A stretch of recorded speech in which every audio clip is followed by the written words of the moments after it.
बिस्मिल्लाहिर्रहमानिर्रहीम। अस्सलाम वालेकुम। A1 टीवी के साथ मैं हूँ राशिदा मुनीर। नजर डालते हैं हेडलाइंस पर। मालम जबा समेत खैबर पख्तूनख्वा के मुख्तलिफ इलाकों में मौसम सरमा की पहली बर्फबारी। पहाड़ों ने सफेद चादर ओढ़ ली, सर्दी ने एंट्री डाल दी। मालम जबा में भी रुई के गालों की बरसात हुई। मुल्क के मुख्तलिफ इलाकों में बारिश और झालाबारी। इस्लामाबाद और रावलपिंडी, पेशावर, सवाबी में भी बादल बरस पड़े। डील बाला में खनकी बढ़ गई।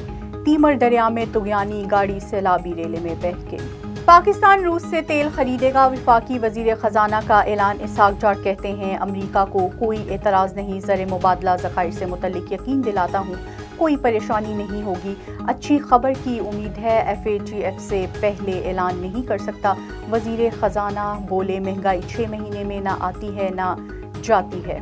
पाकिस्तान मुआवजे का नहीं मौसमियाती इंसाफ का मुतालबा कर रहा है। वजीर आज़म शहबाज शरीफ ने कहा है कि पाकिस्तान कर्जों की रीशेड्यूलिंग नहीं बल्कि सैलाब से होने वाले नुकसानात पर फंड्स चाहता है।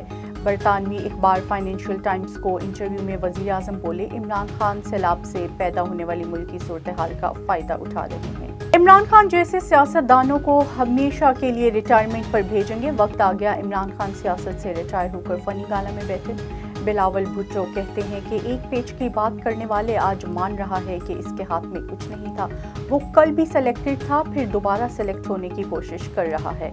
चेयरमैन पीपल्स पार्टी का खिताब। मलिक कराची में ज़िमनी इलेक्शन जीतने की खुशी में रैली भी निकाली। A1 टीवी से फिल वक्त इतना ही। मजीद बाखबर रहने के लिए देखते रहिए A1 टीवी। A1 टीवी, सब पे नजर, अंदर की खबर।